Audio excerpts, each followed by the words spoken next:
Hello student, JDS coaching centre में आपका बहुत बहुत स्वागत।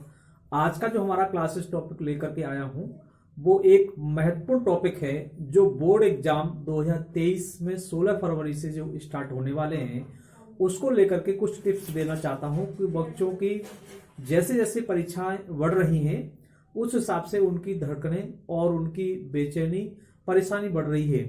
लेकिन आप सभी बच्चे ध्यान दें, कोई परेशानी का विषय नहीं है। बिल्कुल आप अपना शांत स्वभाव और अच्छा नेचर बनाए रखें कि जैसे ये जो मैं कुछ टिप्स देना चाहता हूं कि इस समय आप जो भी एग्जाम की तैयारी कर रहे हैं बच्चे, वो इस समय बहुत ही शालीनता के साथ, बहुत ही अपनी उत्तेजना और उत्तेजक के साथ अपने कार्य में आप लगे रहें और निश्चित तौर से आपका ईश्वर मदद करेगा। आप निश्चित तौर से ध्यान दें कि बोर्ड एग्जाम की जो परीक्षा है उसको मतलब देने जाने से पहले आपको क्या करना है। आप अपना विधिवत रूप से पूरा सिलेबस ठीक से पढ़ के जाएं और जो सिलेबस आपने पूरे वर्ष पढ़ा है उस सिलेबस का आप रिवीजन करें अच्छी तरीके से, और जो सिलेबस आपने टॉपिक नहीं पढ़ा है उसको आप इस समय ना पढ़ें क्योंकि वो आपको तैयार नहीं हो सकता। जो आपने पूरे वर्ष क्वेश्चंस पढ़े हैं उन्हीं क्वेश्चनों का आप बार बार रिवीजन करें। अब आप देखिए, आपका बहुत नजदीक टाइम है। आज जो है 13 फरवरी है और आपके पास सिर्फ 2 दिन का टाइम बचा है, यानी 14-15 का टाइम बचा है। तो आप ये समझिए, आपके पास प्रेस पत्र आ चुका है। प्रेस पत्र में आप देखिए कि आपका रोल नंबर क्या है, आपका जो भी सेंटर है उसका क्या है। रोल नंबर आप हिंदी में एक बार उसे इंग्लिश में लिख लिख करके देख लीजिए, क्योंकि जो बोर्ड एग्जाम की कॉपी मिलेगी उस OMR शीट मिलेगी, उन पर मतलब जो है OMR कैसे भरना है आप लोगों को पूरी जानकारी आपके प्री बोर्ड एग्जाम में आपने प्रैक्टिस कर रखी होगी। तो उसमें जब आप बोर्ड एग्जाम का OMR शीट भरें तो उसको बहुत शालीनता के साथ, बहुत सोच समझ करके भरें, कोई ऐसी गलती ना हो।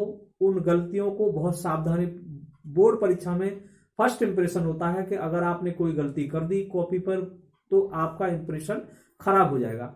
तो इंप्रेशन को अच्छा ही बनाए रखने के लिए बहुत शालीनता, बहुत सोच समझ करके पॉइंटों को भरें जिससे कि कोई गलती आपकी ना हो। आपका रोल नंबर हो सकता है, आपका नाम हो सकता है, आपके पापा का नाम हो सकता है, आपकी माता का नाम हो सकता है। इन सभी में कोई बहुत ही सेंटर का नाम ठीक से भरें, कोड ठीक से डालें, जिले का या विषय का जो भरना है उसमें कोई गलती ना हो किसी प्रकार की।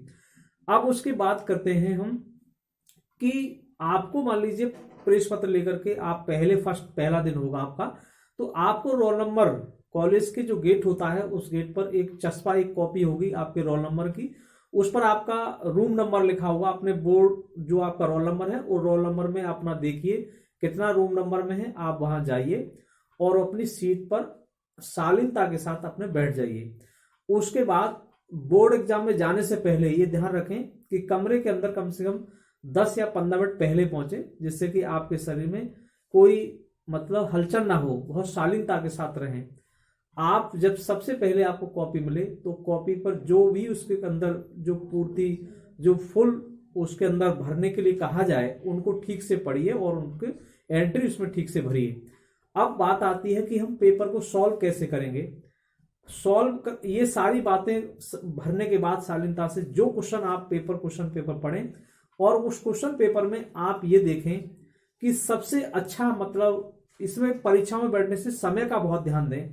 परीक्षा आपकी मान लो इतने अंक की है और समय आपके पास इतना है, तो हर बच्चा अपने हाथ के अंदर घड़ी बांध करके अवश्य जाए, क्योंकि घड़ी टाइम टेबल, पहला प्रश्न ये है कि जो भी पेपर आप 1 नंबर का प्रश्न है या 2 नंबर का प्रश्न है, 3 नंबर का प्रश्न है, उसमें उतना ही टाइम दें। ऐसा नहीं कि 1 नंबर का प्रश्न है और उसके आप कॉपी पेज भरे जा रहे हैं, ऐसा नहीं होना चाहिए। तो आपका पहला फर्स्ट इंप्रेशन, आपकी पहली जो कॉपी का पेज है उस पर आप कोई कटिंग ना करें।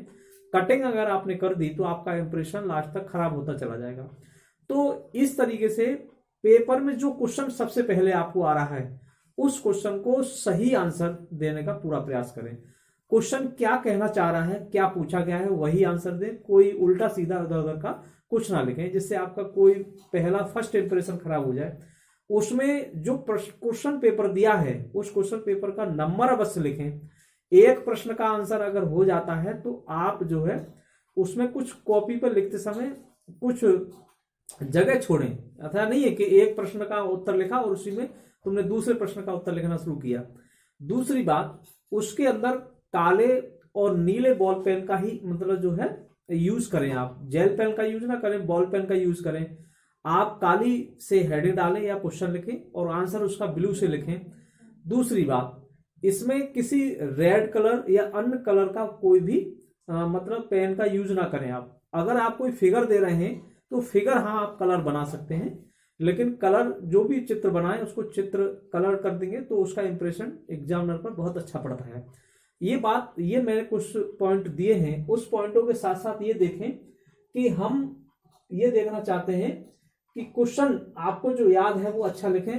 और रोल नंबर, आप जैसे मान लीजिए आप परीक्षा में बैठे हैं, आप अपना अटेंडेंस शीट अवश्य भरें। अटेंडेंस शीट मतलब जैसे आपके जो एग्जामिनर होंगे वहां पर अटेंडेंस शीट पर सिग्नेचर अवश्य करें। कॉपी पर भी कर लें, रोल नंबर भी कॉपी पर, जहां आपका रोल नंबर भरें और शीट पर सिग्नेचर अवश्य करें। सिग्नेचर करना बहुत जरूरी है।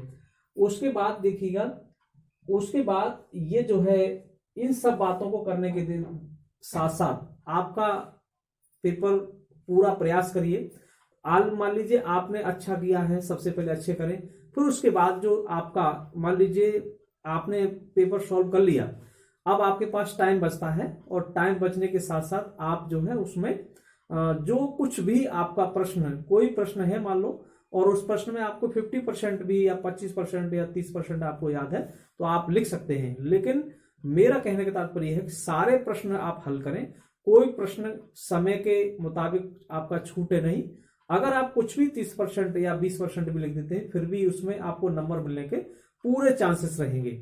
आप पहली कॉपी से ही अपना इंप्रेशन अच्छे अंकों प्राप्त करने का बनाएं, जिससे कि लास्ट मतलब जो हमारे 6 पेपर होते हैं उन 6 पेपरों में हम अच्छा से अच्छा स्कोर कर सकें। अगर आपने पहला पेपर खराब कर लिया हिंदी का मान लीजिए, तो हिंदी का पेपर अगर आपने खराब कर लिया, बाकी के जो 4 विषय रह गए वो हार्ड नहीं है, उनमें अंक अच्छे नहीं ला सकते।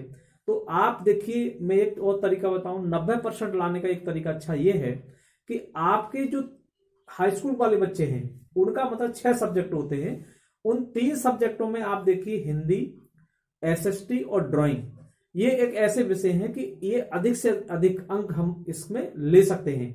बाकी के 3 जैसे विषय रहे, मैथमेटिक्स है, इंग्लिश है और साइंस है, इनमें बच्चा मतलब जो है इतना अच्छा नहीं कर सकता जितना इन 3 विषयों में कर सकता है। अगर मान लो आपने 3 विषयों में अच्छे अंक प्राप्त कर लिए और उधर आपने करीब 70-65 किया, तो इसका एवरेज मार्क लगभग 90 और 85 से 90% के बीच में रहता है। तो 3 विषयों पर हाई स्कूल वाले बच्चे बहुत अच्छा अपना करने का प्रयास करें। अब इंटर वाले बच्चों की बात करता हूं, साइंस ग्रुप में उनके पास देखिए एक विषय एक ऐसा हिंदी है, वो एक थोड़ा सरल, बाकी के 4 सब्जेक्ट हार्ड होते हैं। उनमें भी आप प्रयास अच्छा करें, क्योंकि प्रैक्टिकल में आपको नंबर अच्छे मिल जाते हैं, तो वहां से आपको नंबर प्राप्त हो रहे हैं और आप अपने हिसाब से अच्छा करेंगे तो निश्चित तौर से आपका भी स्कोर अच्छा ही बनेगा। तो देखिए, आज की वीडियो में मैंने आप लोगों को ये बताया, कुछ टिप्स बताई। हाँ, बोर्ड एग्जाम के समय आप जो है थोड़ा सा नियमित रूप से अपना जो है पढ़ाई करें, और इसके साथ साथ इन पढ़ाइयों के साथ साथ आप योगासन भी लें। योगासन भी आपके शरीर के लिए बहुत फिट रखता है। डोज आप खाने के अच्छा इस समय खाएं और बिल्कुल चिंता मुक्त रहें, कोई किसी प्रकार का घबराहट ना लें। आज की वीडियो में बस इतना ही।